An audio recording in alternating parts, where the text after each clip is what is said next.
ಇನ್ನೇನು SSLC exams ಮುಗೀತಾ ಇದೆ, ಮುಂದೇನು ಅನ್ನೋ ಟೆನ್ಷನ್ ಎಲ್ಲರನ್ನೂ ಕಾಡ್ತಾ ಇರುತ್ತೆ. ಮಕ್ಕಳ ಜೀವನ, ಮಕ್ಕಳ ಓದು ಅಂತ ಬಂದಾಗ ತಂದೆ ತಾಯಿ ತುಂಬ ಸ್ಟ್ರಿಕ್ಟ್ ಆಗಿಬಿಡ್ತಾರೆ, ತುಂಬ ಅವರೇ ಟೆನ್ಷನ್ ಮಾಡ್ಕೊಂಡ್ಬಿಡ್ತಾರೆ. ಇದರ ಜೊತೆಗೆ ಮಕ್ಕಳು ಈ ಏಜಿನಲ್ಲಿ, ಅಂದರೆ ಈ 10th ಸ್ಟ್ಯಾಂಡರ್ಡ್ ಏಜಿನಲ್ಲಿ ಸಿಕ್ಕಾಪಟ್ಟೆ ಸ್ಟ್ರೆಸ್ಸನ್ನು ತಮ್ಮ ಮೇಲೆ ಎಳ್ಕೊಳ್ತಾರೆ.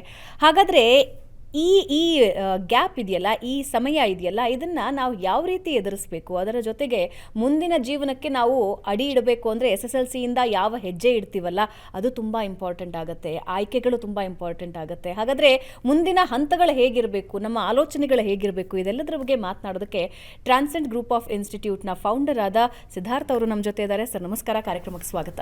ನಮಸ್ಕಾರ, ಹೇಗಿದ್ದೀರಾ? I am fantastic. ಆ್ಯಂಡ್ ಹೌದು, ನೀವು ಹೇಳ್ದಂಗೆ ಅದು ತುಂಬ ಮುಖ್ಯವಾದ decision. All of us go through that phase. And ಇವಾಗ ನಾವೇನು ಚೂಸ್ ಮಾಡ್ತೀವೋ ಅದು ಜೀವನ ಪೂರ್ತಿ we will be spending life in that phase itself. Lot of people think ಇವಾಗ ನಾನು 10ನೇ ಕ್ಲಾಸ್ ಆದಮೇಲೆ ಕಾಮರ್ಸ್, ಸೈನ್ಸ್, ಆರ್ಟ್ಸ್ ತೊಗೊಂಡ್ರೆ ಒಂದು 2 ವರ್ಷ ವ್ಯತ್ಯಾಸ ಆಗ್ಬೋದು ಅಂತ. But I believe it's gonna effect the rest of your life. ಹೌದಾ? ಕೆಲವರು PU ಬೇರೆ ಮಾಡ್ತಾರೆ, ಡಿಗ್ರಿದೆಲ್ಲ choose another option. Yes, now first of all let's understand why this decision is very crucial. Till 10th standard ನಾವು ಏನು ಕಲಿತೀವಿ, in every education stream physics, chemistry, biology ಓದಿರ್ತೀವಿ. Commerce, arts ಬಗ್ಗೆ ಫಸ್ಟ್ ಆಫ್ ಆಲ್ ಏನೂ ಗೊತ್ತಿರಲ್ಲ. ತುಂಬ ಜನ ಬ್ಲೈಂಡಾಗಿ ಚೂಸ್ ಮಾಡಿಬಿಡ್ತಾರೆ. And that is why I believe that you need to make an informed decision at this stage. ನಾವು ಹೌದು, ನೀವು ಸೈನ್ಸ್ ತೊಗೊಂಡ್ರೆ 2 ವರ್ಷ ಸೈನ್ಸ್ ಓದಾದ್ಮೇಲೆ ಬೇಕಿದ್ರೆ ಕಾಮರ್ಸಿಗೆ ಬರ್ಬೋದು ಮುಂದಕ್ಕೆ, ಸೆಕೆಂಡ್ PUC ಆದಮೇಲೆ. ಆದರೆ ಇದು ಯೋಚನೆ ಮಾಡಿದಾರಾ, 10ನೇ ಕ್ಲಾಸ್ ತನಕ ಬರೀ ಸೈನ್ಸ್ ಓದಿದ್ದೀನಿ, ಫಿಸಿಕ್ಸ್, ಕೆಮಿಸ್ಟ್ರಿ, ಬಯಾಲಜಿ. ಕಾಮರ್ಸ್ನಲ್ಲಿ ಫಸ್ಟ್ PUC ಫಸ್ಟ್ ಸ್ಟ್ಯಾಂಡರ್ಡ್ ಇದ್ದಂಗೆ. ಯಾಕೆ?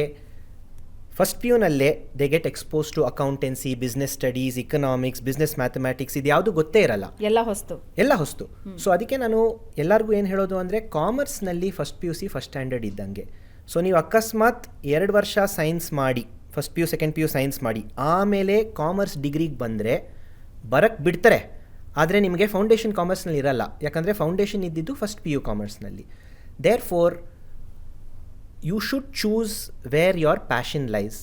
ಕಾಮರ್ಸ್ನಲ್ಲೂ ಜನ ಮುಂದಕ್ಕೆ ಬಂದಿದ್ದಾರೆ, ಸೈನ್ಸ್ನಲ್ಲೂ ತುಂಬ ಚೆನ್ನಾಗಿ ಮಾಡಿದ್ದಾರೆ ಜನರು, ಆರ್ಟ್ಸ್ನಲ್ಲೂ ಮುಂದಕ್ಕೆ ಬಂದಿದ್ದಾರೆ. Success comes not because of what you choose, success comes because of the passion that you have for what you choose.